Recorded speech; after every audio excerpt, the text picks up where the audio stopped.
Avec Paul de Troas, nous avons gagné le large et filé tout droit sur l'île de Samothrace, puis le lendemain sur Néapolis et ensuite sur Philippe, qui est une cité du premier district de Macédoine et une colonie romaine. Nous avons passé un certain temps dans cette ville et le jour du sabbat, nous en avons franchi la porte pour rejoindre le bord de la rivière où nous pensions trouver un lieu de prière. Nous nous sommes assis et nous avons parlé aux femmes qui y s'étaient réunies. L'une d'elles, nommée Lydie, une négociante en étoffe de pourpre, originaire de la ville de Thyatire et qui adorait le Dieu unique, écoutait. Le Seigneur lui ouvrit l'esprit pour la rendre attentive à ce que disait Paul. Quand elle fut baptisée, elle et tous les gens de sa maison, elle nous adressa cette invitation. « Si vous avez reconnu ma foi au Seigneur, venez donc dans ma maison pour y demeurer. » C'est ainsi qu'elle nous a forcé la main. Parole du Seigneur. Nous rendons grâce à Dieu. Le Seigneur aime son peuple. Le Seigneur aime son peuple. Chantez au Seigneur un chant nouveau, louez-le dans l'assemblée de ses fidèles. En Israël, joie pour son Créateur, dans Sion, allégresse pour son roi. Le Seigneur aime son peuple. Dansez à la louange de son nom, jouez pour lui tambourin et sitar, car le Seigneur aime son peuple, il donne aux humbles l'éclat de la victoire. Le Seigneur aime son peuple. Que les fidèles exultent, glorieux, criant leur joie à l'heure du triomphe. Qu'ils proclament les éloges de Dieu, c'est la fierté de ses fidèles. Le Seigneur aime son peuple. Alléluia, Alléluia, Alléluia, Alléluia, Alléluia, Alléluia.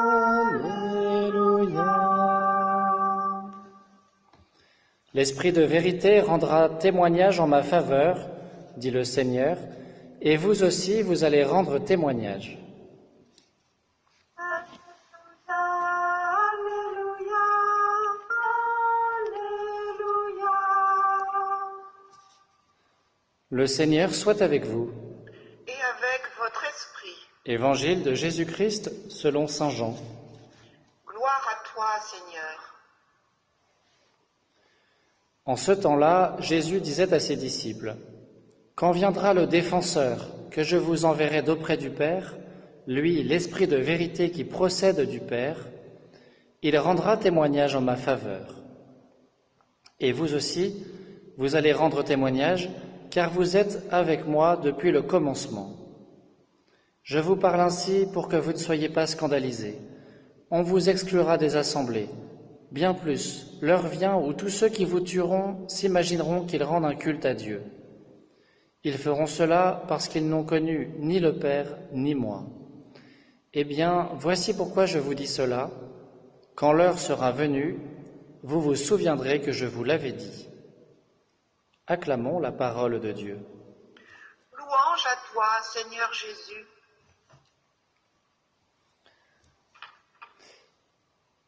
Juste une petite remarque sur l'Évangile, chers frères et sœurs, avant de passer à la première lecture.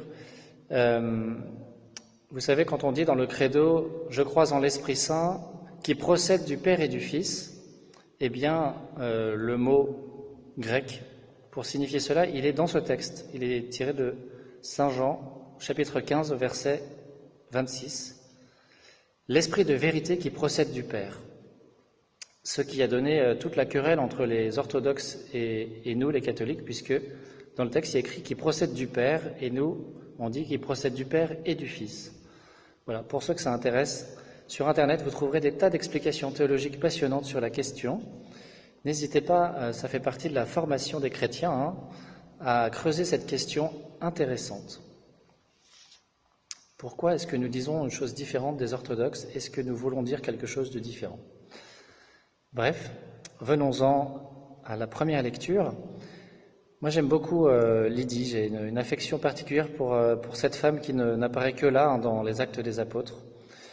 Je la trouve sympathique. Cette femme juive qui a forcé la main, comme dit Luc, pour que Paul et ses compagnons viennent demeurer chez elle quelques jours. On a été obligé d'accepter son invitation tellement elle insistait. C'est drôle, c'est touchant. Alors, vous voyez, l'auteur des Actes des Apôtres, c'est Saint Luc, le même que donc l'auteur de l'Évangile selon Saint Luc. Et Saint Luc insiste beaucoup sur le rôle des pauvres, des petits, des malades et des femmes, toujours, dans les deux parties de son œuvre. Et là, il nous présente une femme, Lydie. Voilà, on voit que les femmes ont un rôle très important dans les Actes des Apôtres. On constate que les femmes ont un rôle très important, en fait, dans les premières communautés chrétiennes. Et on sait historiquement que les femmes, en particulier les femmes de qualité, comme dit souvent Luc, les femmes aisées, riches, de la haute société, elles ont eu un rôle très important dans la propagation de la foi dans l'Empire romain. Vous voyez, c'est vraiment grâce à elles que le christianisme s'est répandu vite et partout, dans tout l'Empire. Elles ont joué un rôle essentiel, vous voyez, dans la construction de l'Église des premiers siècles, entre parenthèses, sans revendiquer d'être prêtres. Vous voyez, c'est très beau de voir les femmes qui ont joué leur rôle bien à leur place, mais à fond. Elles ont donné tout ce qu'elles avaient pour la construction de l'Église. Et bien, en fait, cela est vrai jusqu'à aujourd'hui. Aujourd'hui encore, hein, les femmes ont un rôle essentiel dans l'Église, avec les poussées féministes un peu partout, y compris dans l'Église. Eh bien, on est obligé de le redire souvent. En ce moment, notre pape François le redit, même toute l'administration vaticane répète régulièrement que les femmes ont toute leur place dans l'Église, qu'elles ont un rôle essentiel, etc., différent de celui des hommes qui, pour certains, sont appelés à être prêtres, évêques, etc. Voilà, un rôle différent, complémentaire, très beau. Ne soyons pas ni d'un côté ni de l'autre dans des revendications, mais cherchons profondément quelle est notre place, celle que le Seigneur a voulu. Première chose. Deuxième chose, qu'est-ce qu'on voit de Lydie? Eh bien, la première chose qui est dite d'elle, c'est qu'elle écoutait. Alors, on voit que c'est une commerçante, une femme d'affaires. Hein, vous voyez, en fait, les femmes avaient une certaine liberté. Hein, c'est que depuis les philosophes des Lumières français et la Révolution française que les femmes ont perdu toute liberté, sont devenues des éternelles mineures dans le Code Napoléon et que ça a suscité la grande révolte féministe du XXe siècle. Mais avant ça, au Moyen-Âge et dans l'Antiquité, elles avaient une plus grande liberté, finalement. Et donc voilà, c'était une riche marchande, etc., qui adorait le Dieu unique, donc elle était juive ou craignant Dieu, et elle écoutait, très beau, elle écoutait Paul parler. Et on sait que Paul, comme moi, parlait beaucoup et souvent trop. Hein. Mais vous voyez, c'est beau cette attitude de la femme qui écoute. C'est vraiment, en fait, l'attitude de l'Église face à son Seigneur. Lydie, quelque part, ici, elle personnifie l'Église qui répond à son Seigneur, à Dieu, d'abord en l'écoutant. Et c'est ce qu'on fait dans chaque Eucharistie. On commence par écouter la parole de Dieu. Et en écoutant, eh bien, elle reçoit l'Esprit Saint, ou en tout cas, elle est éclairée par l'Esprit Saint. Le Seigneur lui ouvrit l'esprit pour la rendre attentive à ce que disait Paul, c'est-à-dire pour comprendre, elle reçoit le don de sagesse en quelque sorte.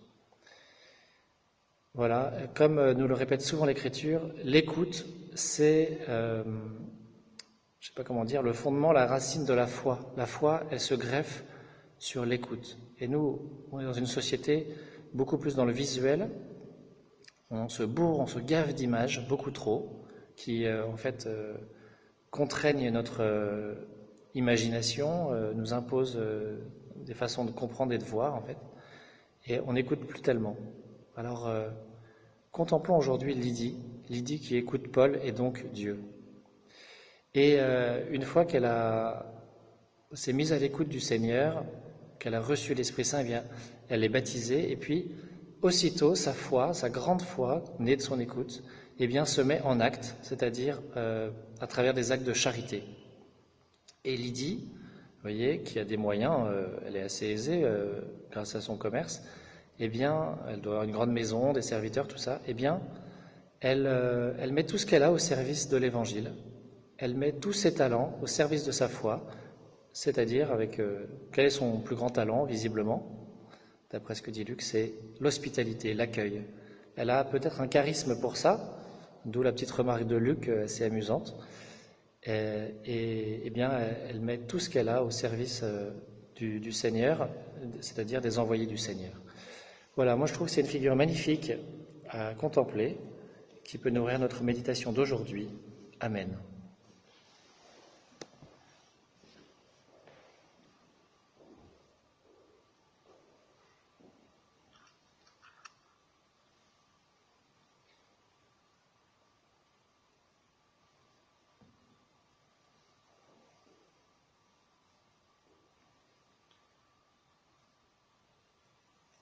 Aujourd'hui, le père Éric Aguénonon, qui est le prêtre auxiliaire, le prêtre coopérateur de la paroisse Notre-Dame à Dijon, fête sa fête, puisque c'est la Saint-Éric aujourd'hui, et aussi son anniversaire. Il a 38 ans aujourd'hui, donc je célébrerai cette messe pour lui. Pouvons prier particulièrement pour lui.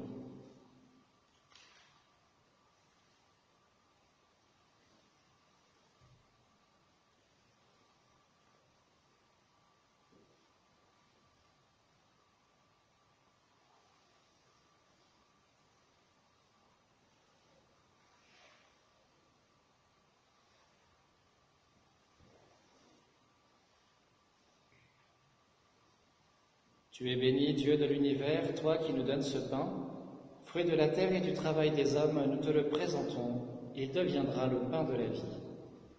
Béni soit Dieu, maintenant et toujours.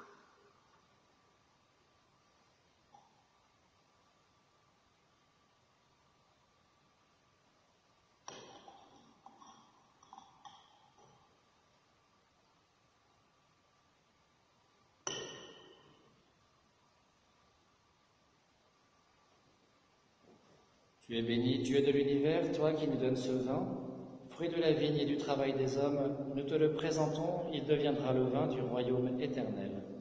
Béni soit Dieu, maintenant et toujours.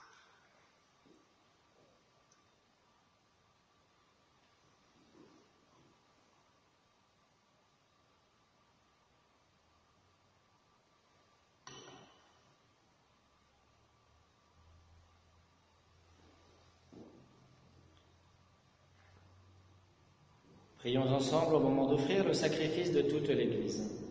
Pour la gloire de Dieu et le salut du monde. Accueille, Seigneur, les dons de ton Église en fête. Tu es à l'origine d'un si grand bonheur qu'il s'épanouisse en joie éternelle par Jésus le Christ, notre Seigneur. Amen. Le Seigneur soit avec vous. Et avec votre esprit. Élevons notre cœur.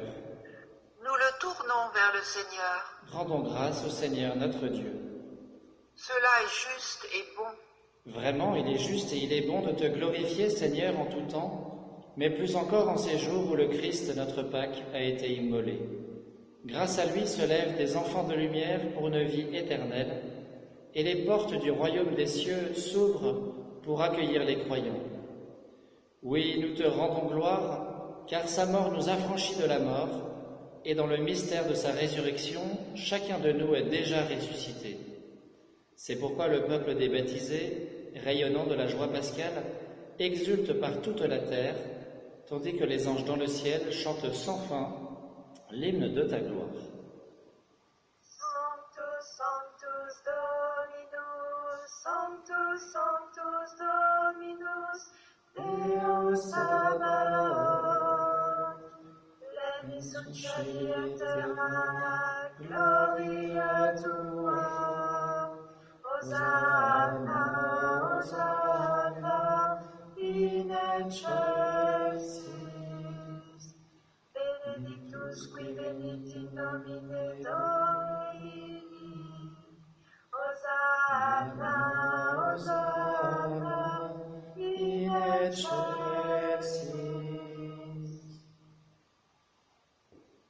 Toi qui es vraiment saint, toi qui es la source de toute sainteté, Seigneur, nous te prions.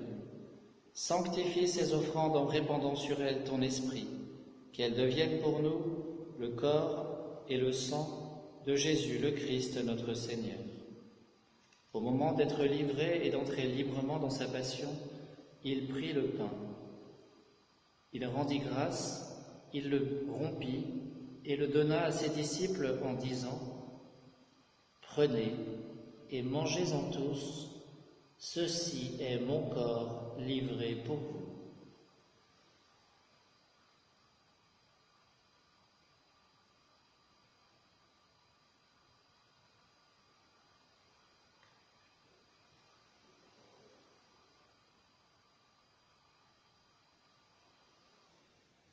De même, à la fin du repas, il prit la coupe. De nouveau, il rendit grâce et la donna à ses disciples en disant : « Prenez et buvez-en tous, car ceci est la coupe de mon sang, le sang de l'alliance nouvelle et éternelle, qui sera versé pour vous et pour la multitude en rémission des péchés. Vous ferez cela en mémoire de moi. »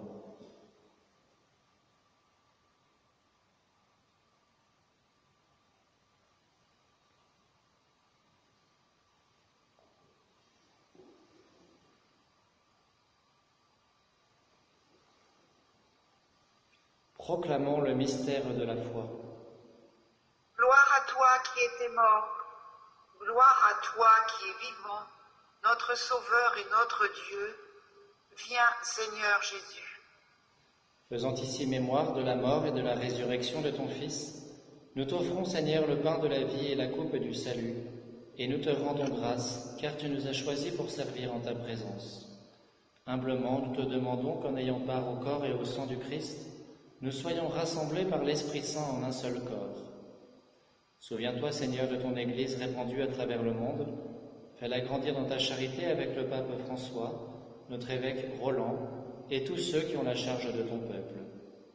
Souviens-toi aussi de nos frères qui se sont endormis dans l'espérance de la résurrection et de tous les hommes qui ont quitté cette vie. Reçois-les dans ta lumière auprès de toi. Sur nous tous, enfin, sur le Père Éric à Guénounon, sur Margot et Marcelo, nous implorons ta bonté. Permets qu'avec la Vierge Marie, la bienheureuse Mère de Dieu, avec Saint Joseph, son époux, les apôtres, Saint Éric et les saints de tous les temps qui ont vécu dans ton amitié, nous ayons part à la vie éternelle et que nous chantions ta louange par Jésus-Christ, ton Fils bien-aimé. Par lui, avec lui et en lui, à toi, Dieu le Père Tout-Puissant, dans l'unité du Saint-Esprit, tout honneur et toute gloire pour les siècles des siècles. Amen. Comme nous l'avons appris du Sauveur et selon son commandement, nous osons dire : Notre Père, qui es aux cieux, que ton nom soit sanctifié, que ton règne vienne, que ta volonté soit faite sur la terre comme au ciel. Donne-nous aujourd'hui notre pain de ce jour. Pardonne-nous nos offenses, comme nous pardonnons aussi à ceux qui nous ont offensés, et ne nous laisse pas entrer en tentation, mais délivre-nous du mal. Délivre-nous de tout mal, Seigneur, et donne la paix à notre temps. Par ta miséricorde, libère-nous du péché, rassure-nous devant les épreuves, en cette vie où nous espérons le bonheur que tu promets, et l'avènement de Jésus-Christ, notre Sauveur. Car c'est à toi qu'appartiennent le règne, la puissance et la gloire pour les siècles des siècles. Seigneur Jésus-Christ, tu as dit à tes apôtres : Je vous laisse la paix, je vous donne ma paix. Ne regarde pas nos péchés, mais la foi de ton Église. Pour que ta volonté s'accomplisse, donne-lui toujours cette paix et conduis-la vers l'unité parfaite, toi qui règnes pour les siècles des siècles. Amen.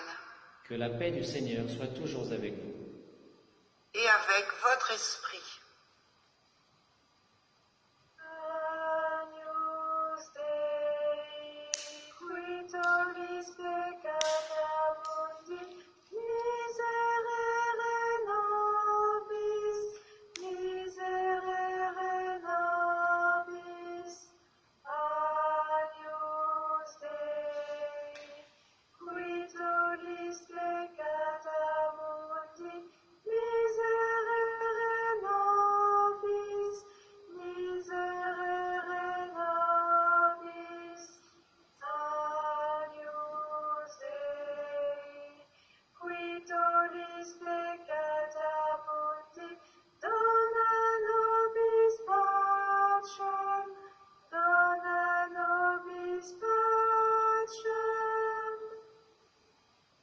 Heureux les invités au repas du Seigneur. Voici l'agneau de Dieu qui enlève le péché du monde. Seigneur, je ne suis pas digne de te recevoir, mais dis seulement une parole et je serai guéri.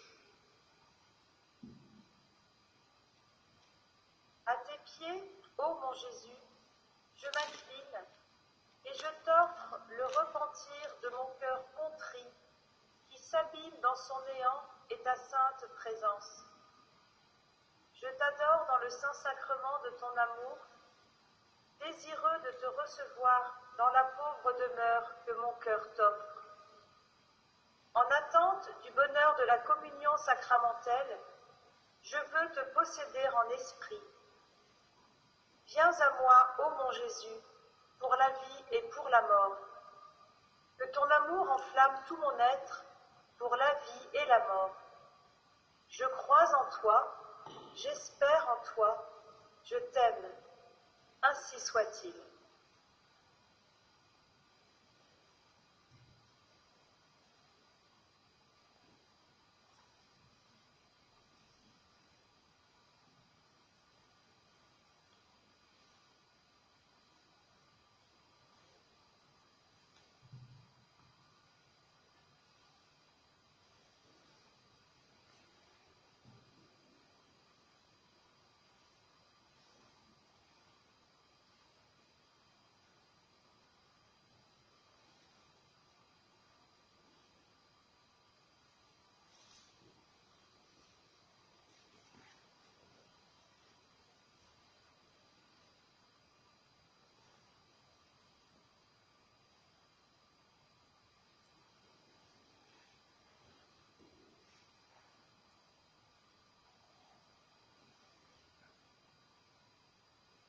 Jésus, debout au milieu des disciples, leur dit « La paix soit avec vous. Alléluia. » Prions le Seigneur.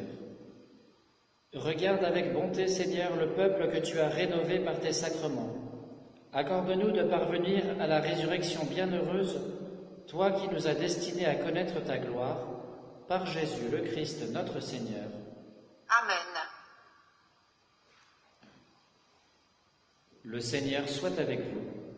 Et avec votre esprit. Que Dieu Tout-Puissant vous bénisse, le Père, le Fils et le Saint-Esprit. Amen. Allez dans la paix du Christ.